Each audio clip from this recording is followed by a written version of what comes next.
we have something related to transactions, there can be many transactions which are not unique in themselves, but these are telling the facts about the actual data. Okay, so simple way, आपका जो fact table है उसमें business related data, जैसे हम business values कह सकते हैं, facts कह सकते हैं, इसलिए हम उसको फैक्ट टेबल डायमेंशन टेबल्स कहते हैं, सॉरी फैक्ट टेबल्स कहते हैं।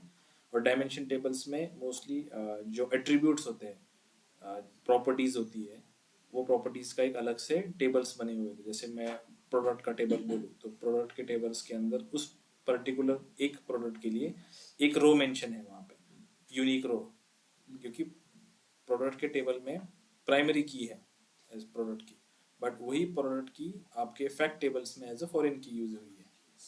तो प्रोडक्ट की प्रोडक्ट के टेबल्स में यूनिक है और यहाँ पे डुप्लीकेट्स के फॉर्म में है।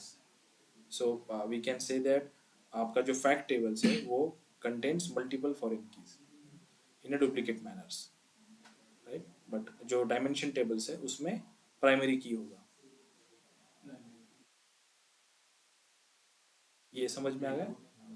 तो ये बेसिक जब हम अंडरस्टैंड करते हैं कि फैक्ट टेबल्स और डायमेंशन टेबल्स क्या होते हैं, तो हमारा जो मॉडल है, ये जो टेबल्स यहाँ पे दिख रहे हैं आपको मॉडल व्यू के अंदर, तो इस टेबल्स के बीच में हमें रिलेशनशिप्स क्रिएट करनी होती है, तभी इसको हम डेटा मॉडल कहेंगे।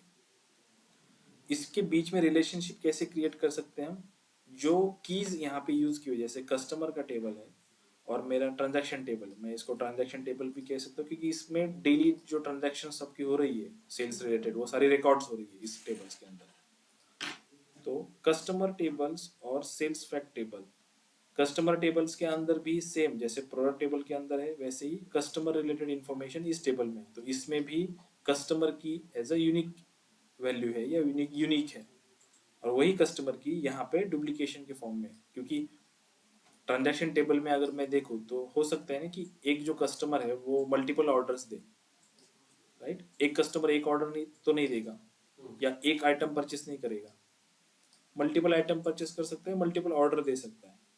इसलिए कस्टमर की यहाँ पे डुप्लीकेशन के फॉर्म में आ सकती है। यहाँ पे कस्टमर के टेबल्स में वो एक सिंगल रो एक कस्टमर के बारे में इंफॉर्मेशन देगी, राइट। अगर मुझे इन दो टेबल्स में रिलेशनशिप्स क्रिएट करनी है, तो एक यहाँ पे पावर बीआई में एक वे होता है। फर्स्ट ऑफ ऑल मैं एक रिलेशनशिप क्रिएट करके दिखाता हूँ आपको। यहाँ पे देखो कस्टमर की है, छोटा थोड़ा छोटा छोटा दिख रहा है ना,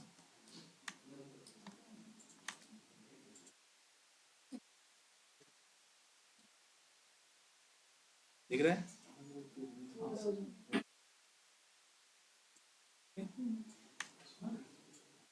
ये जो कस्टमर का टेबल है यहाँ पे दिख रहा है, और ये उसके अंदर जो वैल्यूज दिख रही है ना आपको, या फील्ड्स दिख रही है, वो फील्ड्स क्या है? उस टेबल्स के अंदर के कॉलम्स है। अगर मैंने ये प्रोडक्ट का या कस्टमर का टेबल डेटा व्यू में जाके चेक किया कि उसमें कौन सी फील्ड है,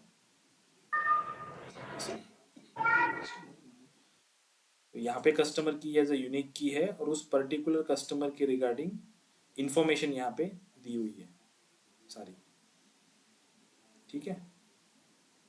ये जो कॉलम्स यहाँ पे आपको दिख रहे हैं, ये सारे कॉलम्स कहाँ पे दिखेंगे? यहाँ पे दिखेंगे, ये वही कॉलम्स है।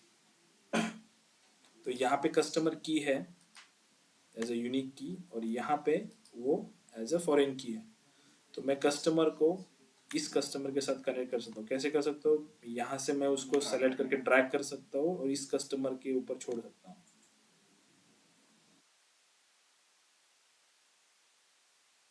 ठीक है।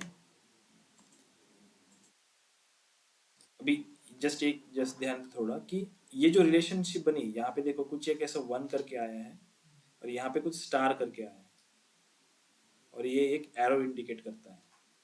सो पावर बीआई में डेटा मॉडल्स क्रिएशन के टाइम पे कुछ रिलेशनशिप हम बनाते हैं, उसके टाइप्स होते हैं। पहला टाइप आता है 1 to many रिलेशनशिप्स। ये 1 है, इस स्टार को हम मेनी से डिनोट करेंगे। अभी ये मेनी क्यों आया? क्योंकि कस्टमर की के अंदर यहाँ पे डुप्लीकेट्स है, मेनी रिकॉर्ड्स है, एक कस्टमर के लिए मेनी रिकॉर्ड्स है, इसलिए यहाँ पे स्टार आया है। बट इस वाले टेबल में, कस्टमर के टेबल्स में एक कस्टमर के लिए एक ही रिकॉर्ड है, तो यहाँ पे वो यूनिक की है, यहाँ पे वो फॉरेन की है, इसलिए यहाँ पे 1 डिनोट हुआ है, यहाँ पे स्टार डिनोट हुआ है। इसको हम बोलते हैं 1 to many रिलेशनशिप। इसका अलग एक टाइप और है कि इसको हम मेनी टू वन भी बोल सकते हैं। मैं अगर यहाँ से उसको नेमिंग दूं 1 to many या मेनी टू वन, ये दो टाइप हो गए, right. 1 to many to one, ये दो टाइप हो गए। नेक्स्ट टाइप आता है मेनी टू मेनी। एक रिलेशनशिप होती है अगर मेरे किसी टेबल्स में, दोनों टेबल्स में मेरे फॉरेन्स की हो या दोनों टेबल्स में डुप्लीकेट्स हो, उस केस में लेट्स से यहाँ पे मेनी टू मेनी रिलेशनशिप्स बनेगी कि नहीं बनेगी।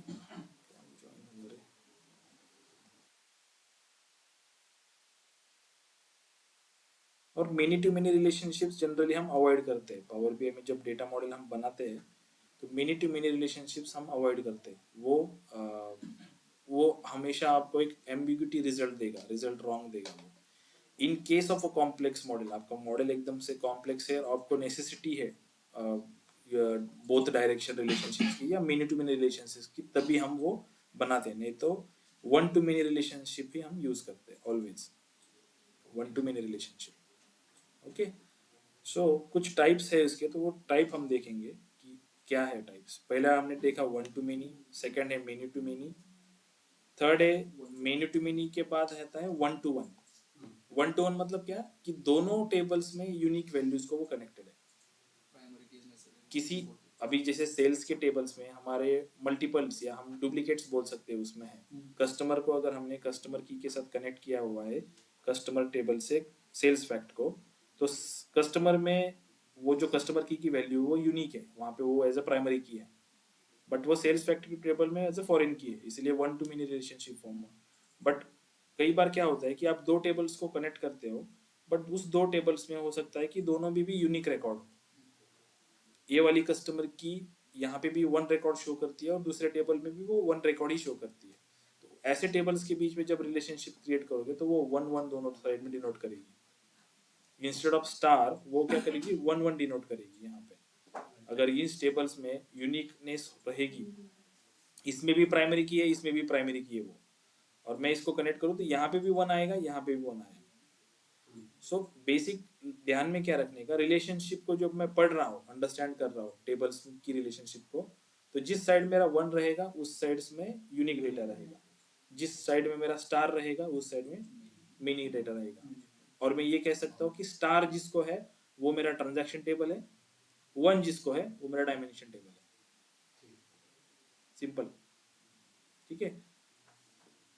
ये बाकी के टेबल्स की अगर रिलेशनशिप में ये सेल्स फैक्ट के साथ करूँ वो भी सारी 1 to many सी बनेगी। तो ये ट्रांजैक्शन टेबल्स को हम ये सारे डायमेंशंस कनेक्ट कर रहे हैं। इन शॉर्ट रिलेशनशिप जो बनती है dimension tables connect to transaction table,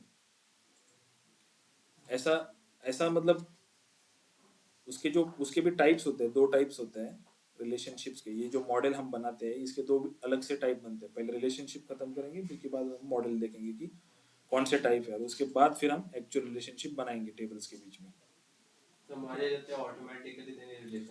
yes, automatically ये जब पहले बार मैंने दिखाया था तो ये ऑटोमेटिकली पावर बीआई क्या करता है, ऑटोमेटिकली डिटेक्ट करता है रिलेशनशिप और बनाता है, बट वो ऑलवेज करेक्ट होंगी इसकी कोई गारंटी नहीं है।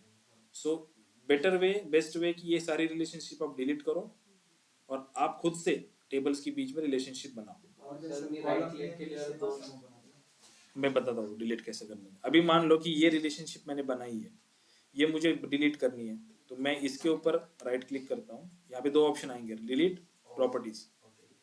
अगर मैं प्रॉपर्टीज के ऊपर जाता हूँ तो उस पर्टिकुलर रिलेशनशिप्स कौन से कॉलम्स में बनी हुई है वो मुझे दिखेंगी।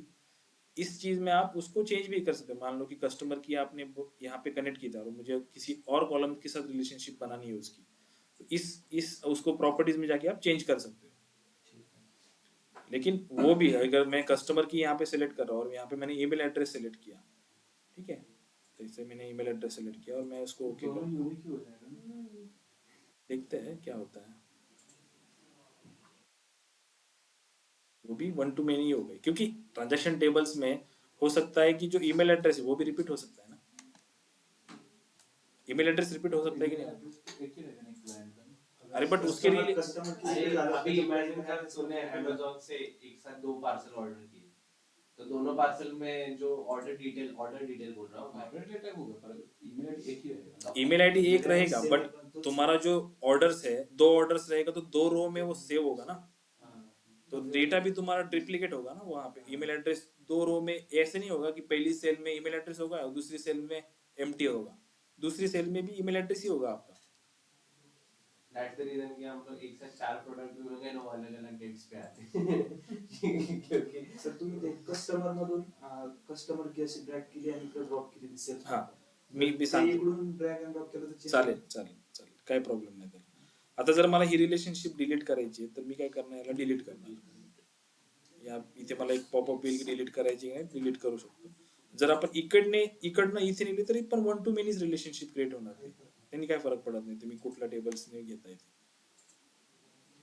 लेट्स से मी कस्टमर की इतना ड्रॅग केली आणि इथे सोडली, ती 1 to मेनीच रिलेशनशिप क्रिएट होणार. ठीक आहे. दुसरा वे ही रिलेशनशिप क्रिएट करण्याचा असतो. लेट्स से मी हिला डिलीट करतो. इथे वरती बघा मॅनेज रिलेशनशिप्स नावाची एक टॅब आहे. मी ज्यावेळेस या मॅनेज रिलेशनशिप्स वर क्लिक करतो त्यावेळेस तो मला पूर्ण रिलेशनशिप जर बनलेले असतील तर इथे तो दाखवतो की कुठल्या 2 टेबल्स मध्ये तुमच्या रिलेशनशिप बनलेले आहे. ठीक आहे. लेट्स से इथे काहीच नाही, मला नवीन रिलेशनशिप बनवायची, सो मी न्यू म्हणू शकतो किंवा ऑटो डिटेक्ट जर केलं तर तो जेवढ्या पॉसिबल कॉम्बिनेशन्स आहेत इथे टेबल्स एकमेकाला कनेक्ट करण्याचे, तो वो सारे रिलेशंस एनालाइज करेगा और अपने आप रिलेशनशिप बना देगा, बट ऑटो डिटेक्ट नहीं करते हैं. इन जनरल बेस्ट प्रैक्टिस क्या होता है कि ऑटो डिटेक्ट हम यूज नहीं करते, हम खुद से रिलेशनशिप बनाते हैं. क्योंकि जब जब तक आप खुद से रिलेशनशिप बनाओगे नहीं, आगे जाके जब आपको उसके ऊपर कैलकुलेशन करना है, कुछ एनालिसिस करना है, तो जब तक आपको ये पता नहीं होगा कि 2 टेबल्स की रिलेशनशिप कौन सी की के बेसिस पे कनेक्टेड है या उस 2 टेबल्स में क्या रिलेशनशिप है, तब तक आप एनालिसिस नहीं कर पाओगे. ऑटो डिटेक्ट से तो आप सारे टेबल्स का फील्ड भी नहीं जान पाओगे कि कौन सा फील्ड किसको कनेक्ट किया हुआ है, उसका उस पर क्या असर हो रहा है, मतलब उस टेबल्स में वो 1 to many में हुआ है या many to 1 से हुआ है. इसलिए ऑटो डिटेक्ट कभी यूज नहीं करना है. हमेशा न्यू रिलेशनशिप खुद से ही हमें टेबल्स के बीच में बनानी है. टेबल्स को पहले अंडरस्टैंड करना है, डायमेंशन टेबल्स से फैक्ट टेबल्स आपको डिस्ट्रीब्यूट करने, अलग अलग करने हैं और उसके बाद रिलेशनशिप बनानी है. सबसे मेन टास्क वही होता है कि आपको वो अंडरस्टैंडिंग होना चाहिए कि कौन सा टेबल डायमेंशन टेबल है, कौन सा टेबल फैक्ट टेबल है. इन शॉर्ट, अगर आप टेबल्स का स्ट्रक्चर देखते हो तो आपको पता चल जाता है कि ये टेबल जो है उसमें मेरा ट्रांजैक्शन रिलेटेड डेटा है, तो ये मेरा ट्रांजैक्शन टेबल है, मतलब मेरा फैक्ट टेबल है. डायमेंशन टेबल से मोस्टली एट्रीब्यूट्स रहेंगे, जैसे कंट्री के नाम रहेंगे और उसका कोई कोड रहेगा, वो कोड आपके ट्रांजैक्शन टेबल में यूज किया होगा कि पर्टिकुलर ये जो ऑर्डर है इसका इस कंट्री से आई, तो वहाँ पे नंबर होगा, जैसे यहाँ पे वहाँ पे उस कंट्री का नाम नहीं होगा. अगर नाम रहता है तो अपन क्या करते हैं, फिर वो टेबल्स को छाट के अलग से टेबल बना देते हैं. ओके. सो मैं यहाँ पे अगर न्यू करता हूँ तो न्यू में जैसे ही मैं क्लिक, वो पूछेगा कि कौन से टेबल्स में आपको रिलेशनशिप बनानी है. सो मैं फर्स्ट टेबल कस्टमर देता हूँ और सेकंड टेबल मेरा सेल्स फैक्ट. यहाँ पे मैं जैसे हमने जॉइंट्स में देखा था सेम विंडो है, मैं कस्टमर की सेलेक्ट कर रहा हूँ और यहाँ पे भी मैं कस्टमर की सेलेक्ट कर रहा हूँ. अगर यहाँ पे कार्डिनलिटी जो करके एक आया हुआ है, कार्डिनलिटी इन द सेंस कि कौन सी टाइप की रिलेशनशिप आपको बनानी है उसके बीच में. अगर मैं मेनी, इसको मैं क्या बोल सकता हूँ, मेनी टू वन, इसको 1 to 1, इसको 1 to many, and this is many to many relationship. By default जब आप ये सिलेक्शन करते हो कॉलम्स का, तो ये ऑटोमेटिकली डिटेक्ट कर लेता है कि इन दो इसमें कौन सी रिलेशनशिप फिजिबल है. अगर मैंने इसको 1 to many है और मैंने many to 1 लिखा, तो ये देखो यहाँ पे मुझे एरर देगा कि this cardinality you selected isn't valid for this relationship. मतलब 1 to many हो सकता है लेकिन many to 1 नहीं हो सकता. क्यों नहीं हो सकता, ये क्या, इसका क्या मीनिंग होगा many to 1 का, कि जो कस्टमर का टेबल है, कस्टमर का, वहां पे डुप्लीकेट रिकॉर्ड्स है और सेल्स फैक्ट्स में यूनिक रिकॉर्ड है. इसका मीनिंग ये हुआ many to 1 का. तो ये पॉसिबिलिटी नहीं है क्योंकि सेल्स फैक्ट में डुप्लीकेट्स है और डायमेंशन वहां पे, तो इसीलिए ये उसको अपोज कर रहा है कि ये पॉसिबिलिटी नहीं है, आप नहीं बना सकते रिलेशनशिप। क्या ऑटो डिटेक्ट करते तो ऑप्शन दिलाच काय हाँ, बट कभी कभी क्या होता है कि हमें वो पॉसिबिलिटीज किसी किसी टेबल्स में आती है, सिनारियोज होते हैं, तो उस सिनारियोज में आपको हो सकता है कि आपने जब टेबल्स का मॉडल बनाया तब उसमें वन टू मेनी, उसमें यूनिकनेस हो, लेकिन इन फ्यूचर उसमें डुप्लीकेट डेटा आ सकता है, तो उस टाइम पे आपको वो मॉडल्स में उसकी रिलेशनशिप मेनी टू वन करके रखनी पड़ती है, ताकि इन फ्यूचर उसमें अगर डुप्लीकेट डेटा है तो आपका रिपोर्ट फेल ना हो। म्हणजे बेसिकली जर वन टू वन असेल आणि चुकून ते वन टू हा. मेनी झालं असेल तर वन टू वन करायला परत एडिट करावं लागेल ते. हा, ठीक आहे. ओके, सो हा. ठीक है, तो ये one to many relationships accept करता है यहाँ पे, इसलिए हम वन टू मेनी करेंगे, मेनी टू वन नहीं कर सकते क्योंकि वो फिजिबिलिटी नहीं है। आपका टेबल स्ट्रक्चर आपने अगर देखा तो डायमेंशन टेबल्स की और ट्रांजैक्शन टेबल की रिलेशनशिप वन टू मेनी होगी। हमने फर्स्ट जो टेबल्स यहाँ पे सिलेक्ट किया हुआ है ये डायमेंशन टेबल है, अगर यहाँ पे मैंने सेल्स किया तो ये मेनी टू वन होगी। यहाँ पे इंस्टेड ऑफ कस्टमर मैंने अगर सेल्स फैक्ट यहाँ पे किया और यहाँ पे मैंने कस्टमर किया, और फिर देखो ये मेनी टू वन रिलेशनशिप अभी पॉसिबल होगी। अभी ये मैं उसको वन टू मेनी करने जाऊंगा तो वो अलाउ नहीं करेगा, क्योंकि रिलेशनशिप कैसी जाएगी, डायमेंशन से जाएगी फैक्ट से, वन से मेनी तक।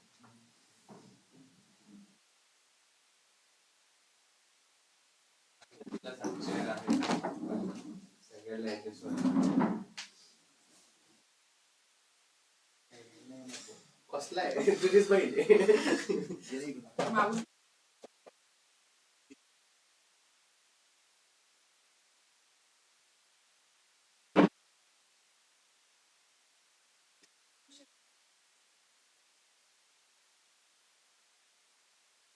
तू सांगितल्यावर नाही समजलं, मी सांगितल्यावर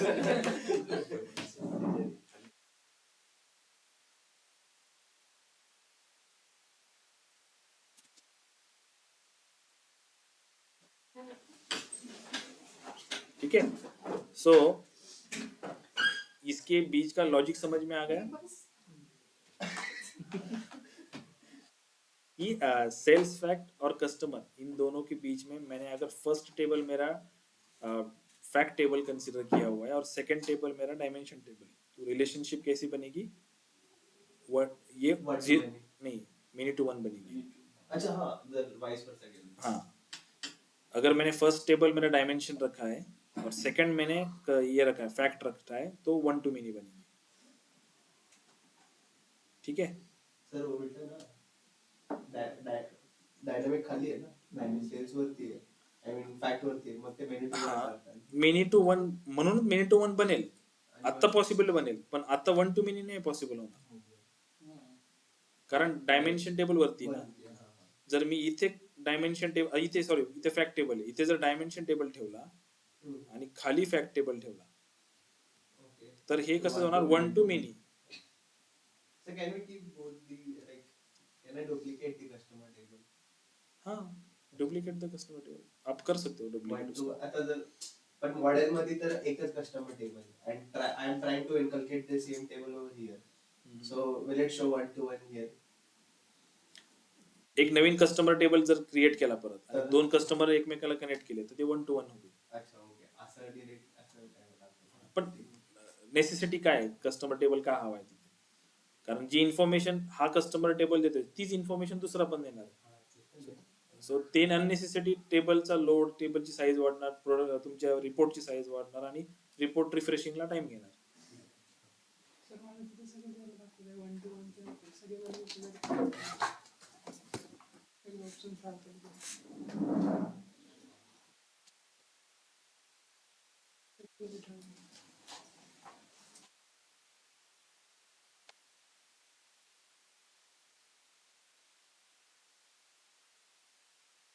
की बनलेली आहे ना ऑलरेडी, डिलीट करून डिलीट करते आणि नंतर परत बनव।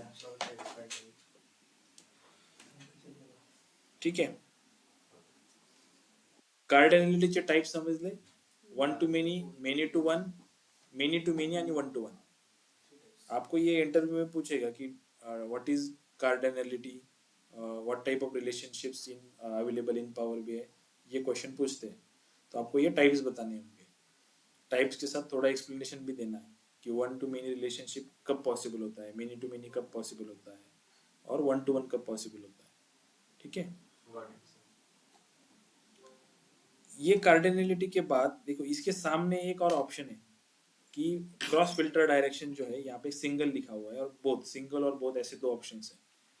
इसका क्या मीनिंग होता है, अभी देखो, जो रिलेशनशिप में एक रिलेशनशिप बनाता हूँ, लेट्स से मैंने ये कस्टमर से इस कस्टमर के लिए ये रिलेशनशिप बनाई है। ये जो डायरेक्शन होती है, ये जो एरो इंडिकेट करता है ना, ये एरो क्या इंडिकेट करता है कि customer table filter sales fact table. मतलब आपने अगर यहाँ से कोई फिल्ट्रेशन पास किया, अभी इसके रिगार्डिंग आपको थोड़ा सा ये अभी समझ में नहीं आएगा, लेकिन जैसे जैसे हम डैक्स शुरू करेंगे पढ़ना, तब ये फिल्ट्रेशन जो है ये थोड़ा सा आपको टॉपिक समझेगा कि ये क्या, हम उस रिलेशनशिप के बारे में तब ये क्या डिस्कस कर रहे थे। अभी क्या होता है कि मान लो कि जब आप रिपोर्ट्स बनाते हो, उस रिपोर्ट्स में आप कुछ जैसे स्लाइसर्स होता है, स्लाइसर्स इन द सेंस कि कुछ फिल्ट्रेशन क्राइटेरिया आप सेलेक्ट करते हो कि मुझे इस कंट्री का डेटा देखना है, मुझे इस ईयर का डेटा देखना है, इस मंथ का डेटा देखना है। तो ये सारे जो फिल्ट्रेशन होते हैं, ये सारे फिल्ट्रेशन जो एरो यहाँ पे है ना, इस एरो के थ्रू पास होता है। मतलब मान के चलो कि ये कस्टमर का टेबल है, तो कस्टमर के टेबल से कोई एक फिल्ट्रेशन क्राइटेरिया आपको दिया होगा। मान लो कि कस्टमर का नाम है, कस्टमर का नाम है एक, और उस कस्टमर के नाम को आपने सेलेक्ट किया, तो उस पर्टिकुलर कस्टमर का कितना सेल्स है वो आपको देखना है पावर बीआई रिपोर्ट्स में। तो जो सिलेक्शन क्राइटेरिया होता है वो इस टेबल से आता है। मान लो कि इस टेबल से आपने कोई कस्टमर का नाम सेलेक्ट किया, तो वो जो नाम होता है वो क्या करता है, यहाँ पे तो की है, तो वो नाम यहाँ से क्या करता है, उस की को पहले रेफर करता है कि उस पर्टिकुलर कस्टमर के लिए कौन सी की है।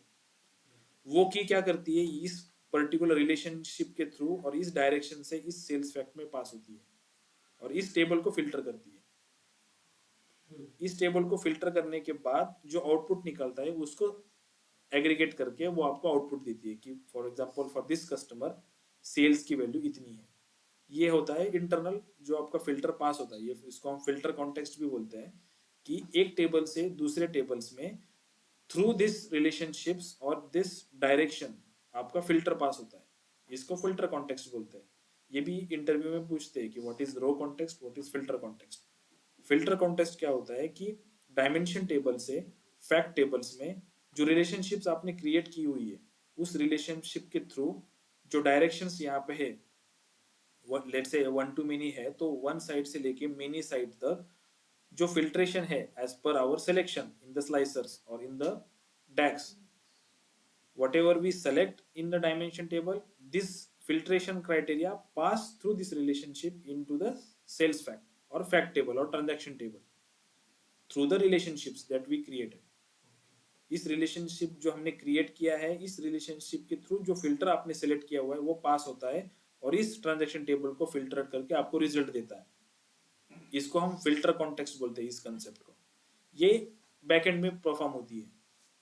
ठीक है, आप बस फिल्ट्रेशन सेलेक्ट करते हो, लेकिन बैकएंड में वो ऐसे वर्क होता है फिल्टर कॉन्टेक्स्ट। यहाँ से की रिलेशनशिप के थ्रू इस ट्रांजैक्शन टेबल में जाएगी और इसको फिल्टर करके आपको रिजल्ट देगी। Sir, I have made a report using many tables of this, but I did not define the relationship. So will it be possible to use slicer in that case, or it will not work? Let's say, Is it mandatory to have this relation Yes. to define these slicers? yes, मैं आपको बताता हूँ। Let's say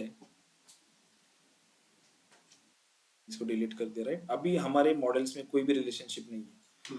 इस case में अगर मैं reports बनाने जाऊँ, अभी के केस में मैं क्या करता हूँ, कस्टमर टेबल से लेट्स से कस्टमर का ये फुल नेम हमने जो बनाया था, इसको मैं ड्रैग करके स्क्रीन पे ले रहा हूँ।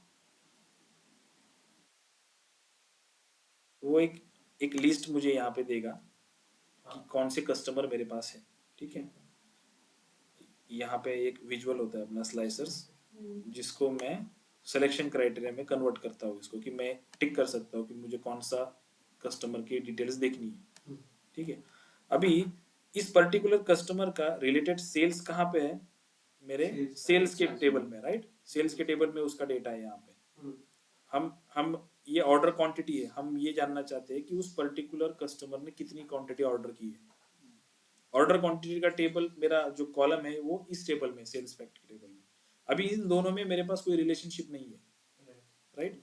मैंने क्या किया, यहाँ पे लेट्स से हम इसको इंस्टेड ऑफ, मैं स्लाइस इसको एक टेबल ही लेता हूँ, और वो जो ऑर्डर क्वांटिटी का टेबल था ना, सॉरी कॉलम था सेल्स के, इसमें ऑर्डर क्वांटिटी का, मैंने उसके साइड में उसको डैक करके यहाँ पे वो, हाँ ये वाला मैंने इधर डाल दिया, उसको इसके साइड में डाल दिया।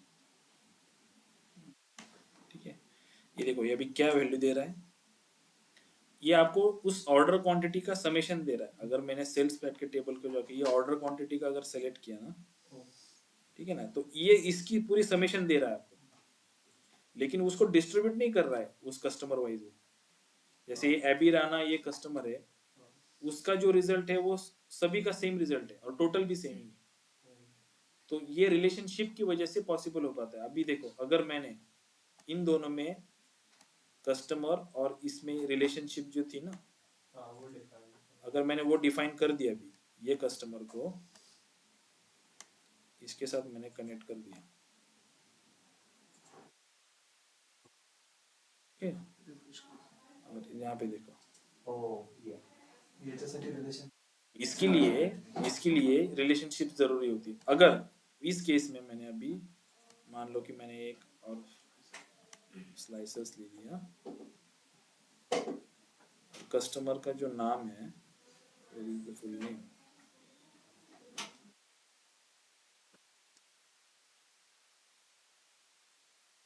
अभी मैंने अगर ये एबी राना को सेलेक्ट किया तो ये टेबल मुझे फिल्टर करके बस उस रिलेटेड कंटेंट ही दिखाएगा। यहाँ पे मैंने कुछ सेलेक्ट किया है और यहाँ पे वो दूसरे विजुअल्स में कुछ वैल्यू मुझे आउटपुट दे रहा है। ये क्या हुआ? ये फिल्टर कॉन्टेक्स्ट हुआ। जैसे मैंने आपको बताया कि मैंने क्या किया, इस टेबल से एक सिलेक्शन दिया, एबी राना का सिलेक्शन मैंने इस टेबल से पास किया है। कस्टमर के टेबल से मैंने स्लाइसर्स में वो कॉलम उठाया था, राइट? तो एबी राना को मैंने इस टेबल से सेलेक्ट किया हुआ है। तो एबी राना के रिलेटेड जो की रहेगा वो फिल्टर कैसे पास हो रहा है? इस रिलेशनशिप के थ्रू इस फैक्ट टेबल में पास हो रहा है। और वो फैक्ट टेबल में पास होने के बाद यहाँ पे वो ढूंढ रहा है कि एबी राना रिलेटेड जो की है वो कहाँ पे है।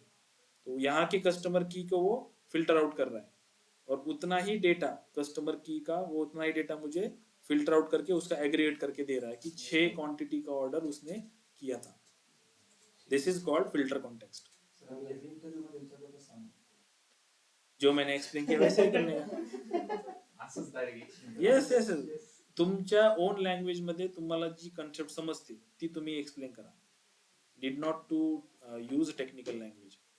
कन्सेप्ट कसं असतं, इंटरव्ह्यूअर तुमच्याकडनं कन्सेप्ट एक्सपेक्ट करतो की तुम्हाला ती कन्सेप्ट माहिती आहे का, ती कशी वर्क होते.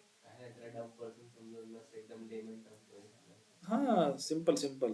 तुमच्याकडनं कुणी असं एक्सपेक्ट करत नाही की एकदमच हायर इंग्लिश आणि एकदम टेक्निकल वर्ड्स वापरूनच तुम्ही ते दिलं पाहिजे. तुम्ही सिंपल सांगू शकता. तुम्ही एक्झाम्पल देऊन एक्सप्लेन करत चला. तुम्हाला फिल्टर कॉन्टेक्स्ट विचारलं ना, तर मग तुम्ही कस्टमर टेबल आणि ट्रान्झॅक्शन टेबल, सेल्स पॅक टेबलचं एक्झाम्पल तुमच्या समोर ठेवा आणि ते एक्झाम्पल त्याला एक्सप्लेन करा की मी जर कस्टमर टेबल मध्ये, स्लायसर मध्ये कस्टमर टेबल मधनं नेम जर सिलेक्ट केला असेल तर त्या नेम, ते जे नेम आहे त्या नेमला असलेली असोसिएट असलेली जी की आहे, ती की माझ्या रिलेशनशिप थ्रू माझ्या ट्रान्झॅक्शन टेबल मध्ये पास होते आणि ट्रान्झॅक्शन टेबल मध्ये फिल्ट्रेशन क्रायटेरिया अप्लाय होऊन हा ट्रान्झॅक्शन टेबल फिल्टर होतो आणि मला आउटपुट भेटतं. सो ह्याच्यामध्ये या पर्टिक्युलर रिलेशनशिपचा आणि या डायरेक्शनचा खूप मोठा रोल आहे.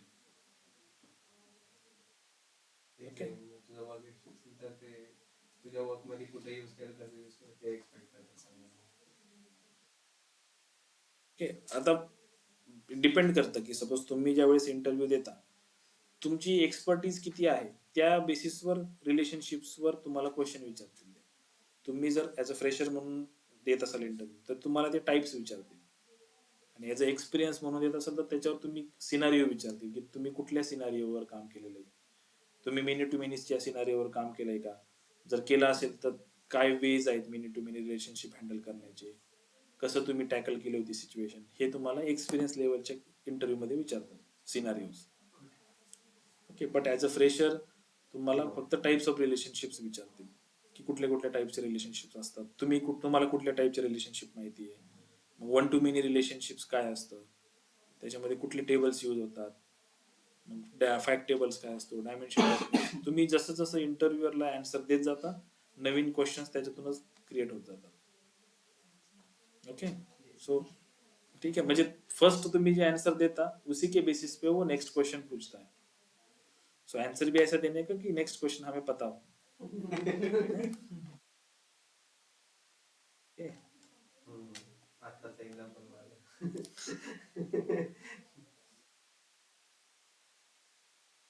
ठीक है, तो ये टाइप्स हो गई मेरी. ठीक है, क्रिएशन कैसे करना है रिलेशनशिप्स का, ये मैंने आपको बताया कि एक तो वे है ड्रैग एंड ड्रॉप, सेकंड वे है मैनेज रिलेशनशिप की जो टैब किसी भी दो टेबल्स की रिलेशनशिप. थर्ड, इंटरव्यू में हमेशा पूछते हैं कि how many relationships are possible between two tables. ये क्वेश्चन हमेशा पूछते हैं कि दो टेबल्स के बीच में कितने रिलेशनशिप पॉसिबल होती है. Multiple relations can be possible between two tables, but at the एक टाइम पे वो एक रिलेशनशिप ही एक्टिव रहेगी, बाकी की सारी इनएक्टिव रहती है. जैसे कि ये मान लो, अभी देखो मैं आपको एक एग्जांपल देता हूँ. ये मेरा कैलेंडर का टेबल है, राइट, जिसमें मेरा डेट्स है, राइट. ये हमने कैलेंडर का एक टेबल बनाया था, राइट, याद है ना ये. अगर मैंने ये सेल्स फैक्ट का टेबल देखा तो इसमें देखो ऑर्डर डेट और स्टॉक डेट, ऐसी दो डेट है. ठीक है, तो मैं डेट के कॉलम को लेट से मैं ऑर्डर इसको मैंने इस ऑर्डर डेट के साथ कनेक्ट किया है, ये एक रिलेशनशिप बन गई. अभी मुझे जिस रिलेशनशिप के, अभी मान लो कि आप जो डेटा एनालिसिस कर रहे हो इस ट्रांजैक्शन टेबल का, और आपने कैलेंडर डिम को ऑर्डर डेट के साथ कनेक्ट किया हुआ है, तो मतलब जो भी एनालिसिस आप कर रहे हो वो ऑर्डर डेट के बेसिस पे कर रहे हो बाय डिफॉल्ट, क्योंकि आपका रिलेशनशिप ऑर्डर डेट के हिसाब से है. लेकिन अगर आपको स्टॉक डेट के बेसिस पे एनालिसिस करना है, मतलब स्टॉक डेट के कॉलम में जो डेट्स है उसके बेसिस पे आपको एनालिसिस करना है, तो आपको वापस कैलेंडर डिम की एक रिलेशनशिप क्रिएट करनी पड़ेगी स्टॉक डेट के साथ. अगर मैं उसको क्रिएट करने का ट्राई करता हूं तो देखो क्रिएट तो हो जाएगी, बट ये डॉटेड फॉर्म में आएगी. ओके, ये देखो इसका डिफरेंस देखो, ये एक सॉलिड फॉर्म में है, एक डॉटेड फॉर्म में है. जो सॉलिड फॉर्म में है वो एक्टिव रिलेशनशिप बोलते हैं उसको, और जो डॉटेड फॉर्म में है उसको इनएक्टिव रिलेशनशिप बोलते हैं. ठीक है, सो एट द इस टाइम पे ये जो एक्टिव वाली रिलेशनशिप है ये वर्किंग में है, ये प्रोसेस में है. आपका डेटा स्टिल ऑर्डर डेट से ही फिल्टर हो रहा है.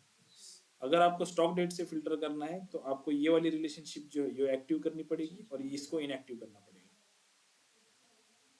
वो उसके कैसे करना है, अभी मान लो कि मुझे ये एक्टिव करनी है तो सबसे पहले इसको इनएक्टिव करना पड़ेगा, क्योंकि अगर मैं डायरेक्टली इसको एक्टिव करने जाऊँ, वापस मैं प्रॉपर्टीज में गया, देखो यहाँ पे ऑप्शन है मेक दिस रिलेशनशिप एक्टिव.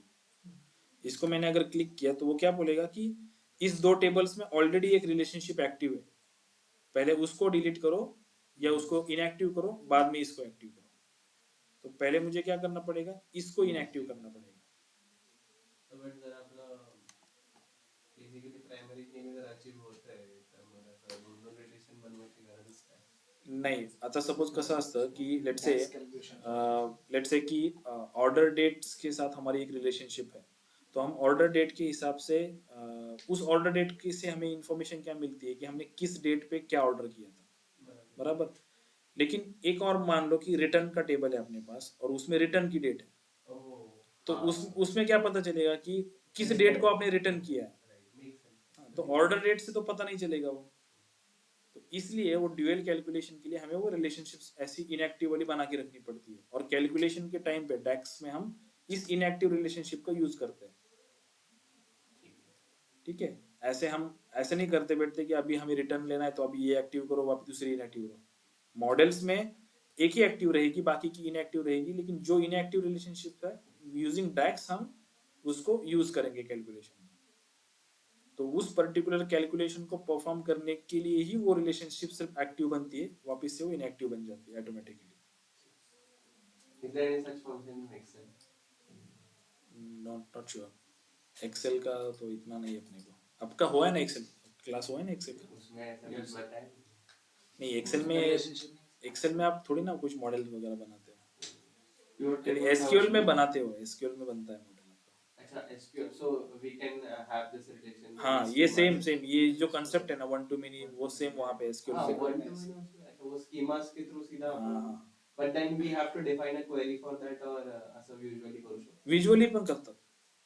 मैंने देखा है विजुअली भी होता है, ऐसे ये रिलेशनशिप्स बनती है वहाँ पे। Usually में हाँ, विजुअली भी बनता है, query find करके किया. क्यूरी से भी बनता है, और मैंने खुद देखा है, मतलब मैंने किया नहीं है, बट एक जो एसक्यूएल डेवलपर था उसने मुझे दिखाया था कि ये विजुअलाइजेशन के थ्रू भी कर सकते हैं। उसने मुझे टेबल का स्ट्रक्चर भी दिखाया था कि ये टेबल है, और ड्रैग करके उसने रिलेशनशिप भी बनाई थी SQL मध्ये का? एसक्यूएल से। मग ते Oracle database मध्ये का MySQL मध्ये करतात? नहीं, मायस्क्यूएल। MySQL. ठीक है। सर आता तुम्ही वर्किंग करत असाल म्हणजे डेटा वर्किंग करताय, हे रिलेशनशिप तुम्ही बनवून घेत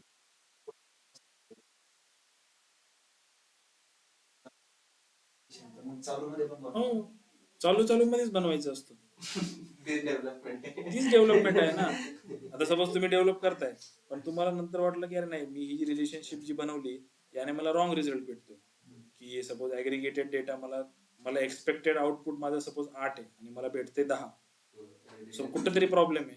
कुठं प्रॉब्लेम आहे, तुम्ही सर्च करत आले की हा रिलेशनशिप जे आहे ही रिलेशनशिप चुकली माझी, किंवा मी कॉलम जो घेतले ते वेगळे घेतले, किंवा मला एखादी नवीन की बनवावी लागते। मग हे तुम्ही R&D करत करत करत रिपोर्ट जनरेट करता, वन शॉट मध्ये तर डेटा मॉडेल क्रिएट नाही होत। मेन पार्ट रिलेशनशिप्स असेल ना. हाँ, सो गलतियों से तो हम सीखते हैं ना। हर एक डेवलपर जो गलती करता है वो बाद में नेक्स्ट डेवलपमेंट में वो याद रखता है कि हाँ ये मैंने गलती किया था, तो ये इस टाइम पे नहीं हुआ, तो उस टाइम पे दूसरी गलती होती है। त्याच्यावेळेस तो जी पहिली चूक झाली असेल ती आधी चेक करा. हाँ, तो नेक्स्ट टाइम पे वो तीसरी होती है ना, फिर ये तो रिपीट होता जाता है ना। हाँ, तो डेवलपर भी तो इंसान ही होता है ना।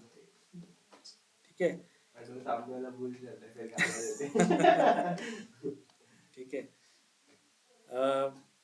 सर अजून एक डाऊट होता, म्हणजे लाईक आता प्रॅक्टिकली तर आपण if I am working on visual studio, तर मला तिथे एक डेव्हलपमेंट एन्व्हायरमेंट, एक प्रोडक्शन एन्व्हायरमेंट भेटून जातं. मग पॉवर बीआय मध्ये तसं असतं का सिस्टम की डेव्हलपमेंट एन्व्हायरमेंट, प्रोडक्शन एन्व्हायरमेंट, मग ते ह्याच्यामध्ये कसं क्रिएट होतं ते? पॉवर बीआय एक विज्युअलायझेशन टूल आहे, करेक्ट? सो पॉवर बीआय ला आपण काय करतोय, लेट्स से एसक्यूएल सर्वर पे हाँ, ते डेव्हलपमेंट मध्ये असतं. हाँ, एसक्यूएल सर्वर के वहाँ पे आपके 2 डेटाबेस हो गए, एक टेस्टिंग का होगा, एक प्रोडक्शन का होगा, लाइव वाला। तो आप पहले एसक्यूएल सर्वर से किसको कनेक्ट करोगे, यूएटी में कनेक्ट करोगे, उस डेटाबेस को कनेक्ट करोगे जिसमें टेस्टिंग का डेटा रखा हुआ है, डेवलपमेंट कर लोगे, चेक कर लोगे, उसके बाद बस क्रेडेंशियल चेंज करके उस डेटाबेस को कनेक्ट करोगे जिसमें प्रोडक्शन का डेटा है। So basically, I can say that industry practices like you will always be connected to some other database. आप लाइव पे नहीं हो, मोस्टली नहीं होता है लाइव पे, डमी असतो बरं. हाँ, डमी डेटा आणि म्हणजे त्यांचा जो ऍक्च्युअल डेटा असतो ना, तो त्याचीच replica असते copy ती. करायला लागतो. हाँ. त्यांच्या डेटाला तू काय खेळू नाही शकत. Or else your job will be. ठीक है। मेरा जो लास्ट प्रोजेक्ट था, मैं उसमें यूएटी में काम नहीं किया, मैंने डायरेक्ट प्रोडक्शन पे ही काम किया। आज तुमचा एक्सपिरियन्स पण करायचा. तो मतलब मैंने डायरेक्टली प्रोडक्शन पे किया था, क्योंकि जो रिपोर्ट सामने बनाया था ना उसका डाटा ही नहीं था यूएटी में। तर तो मग तुम्ही ते फेच का नाही केलं? फेच करने के लिए तो फेच करके किया ना हमने क्या That किया, means you worked on UAT if you have fetched the data. But हमने एक्चुअल प्रोडक्शन का डेटा ही फेच किया ना। एक्चुअली जो लाइव डेटा था उसको इंपोर्ट करके हम concept बनवलंच नाही, direct सुरू इंपोर्ट केलं. करके हमने हमारे पास ले लिया, हम ऑफलाइन ही रिपोर्टिंग जनरेट करते रहे। हां. जब रिपोर्ट जनरेट हो गया तो डायरेक्टली कनेक्ट कर दिया। असं client मग allow केलं ते खोटं तो क्लाइंट से हमने परमिशन तो लिया ना, ऐसे डायरेक्ट नहीं किया हमने, ठीक है, परमिशन लेना पड़ता है उसके लिए कि we are doing directly on live. क्योंकि कभी कभी क्या होता है कि वो डिपेंड करता है कि यूएटी में जो डेटा है वो कौन देगा। कभी कभी वो क्लाइंट साइड आपको डेवलप मतलब अवेलेबल करके देता है डेटा, कभी कभी आपको खुद को जनरेट करना पड़ता है।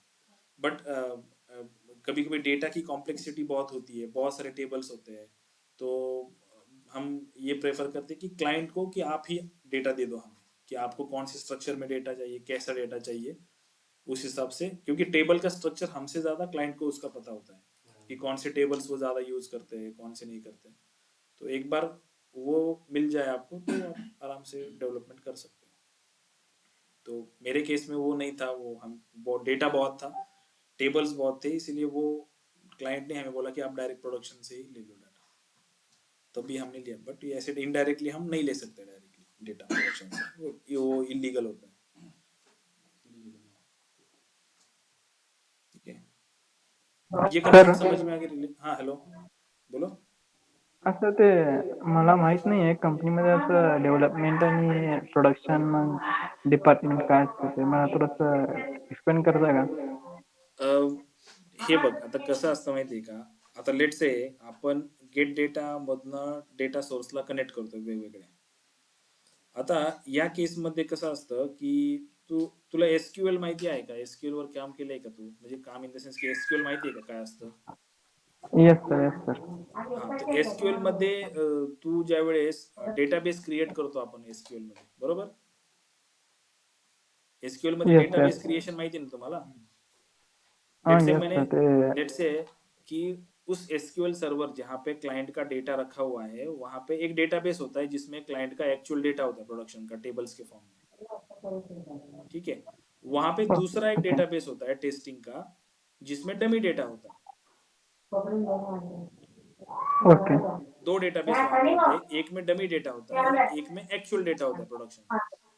तो आप क्या करते हो, ओके सबसे पहले अभी जैसे मैंने गेट डेटा में गया मैं, और यहाँ पे मैंने अगर एसक्यूएल सर्वर सेलेक्ट किया, यहाँ पे मुझे वो क्रेडेंशियल पूछता है कि कौन से डेटाबेस को आपको कनेक्ट करना है। तो पहले तो मैं सर्वर का नाम दूंगा, और यहाँ पे देखो डेटाबेस ऑप्शनल करके है ना, तो यहाँ पे मैं यूएटी वाला जो डेटाबेस है उसका नाम पास कर दूंगा यहाँ पे। यूएटी मतलब? यूएटी मतलब टेस्टिंग का डेटा जिसमें है, उस जिस डेटाबेस में है। अगर मैंने सीक्वल सर्वर में मान लो कि ए और बी ऐसे दो डेटाबेस वहां पे क्रिएट किए हुए हैं। ए में कंपनी का एक्चुअल डेटा है, और बी में प्रोडक्शन का, बी में टेस्टिंग का डेटा है। तो यहाँ पे जब SQL सर्वर को मैं कनेक्ट करूंगा पावर बीआई से फॉर द डेटा फेचिंग, तो यहाँ पे मैं सर्वर का क्रेडेंशियल पास करूंगा, और इवन मैं डेटाबेस का यहाँ पे कुछ नाम न देते हुए अगर मैंने ओके किया, तो यहाँ पे मेरे पास एक लिस्ट आ जाती है जिसमें वो डेटाबेस के नाम दिखते हैं। यहाँ पे मुझे लिस्ट दिखाएगा कि ए और बी आपको किस डेटाबेस को कनेक्ट करना है। तो उस टाइम पे मैं क्या चूज करूंगा कि मुझे टेस्टिंग वाला लेना है, तो मैं बी चूज करूंगा वहां पे। आपको ये ओके ओके बताया जाता है कि किस डेटाबेस से आपको डेटा उठाना है, ये सारा इंफॉर्मेशन आपको क्लाइंट साइड से दिया जाता है कि आपको सीक्वल सर्वर से कनेक्ट करना है, और किस डेटाबेस से आपको डेटा उठाना है, कौन से टेबल लेने हैं।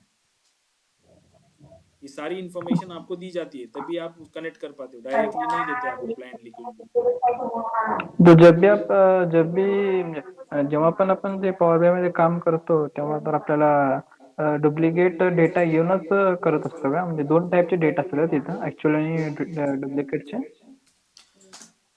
ते जसं मी सांगितलं ना की ते क्लाइंट टू क्लाइंट पण डिपेंड है, but most of the time 99% आपको यूएटी, जैसे हम टेस्टिंग बोलते हैं, टेस्टिंग इन्वायरमेंट, और मतलब एक टेक्निकल वर्ड में उसको हम इन्वायरमेंट बोलते हैं।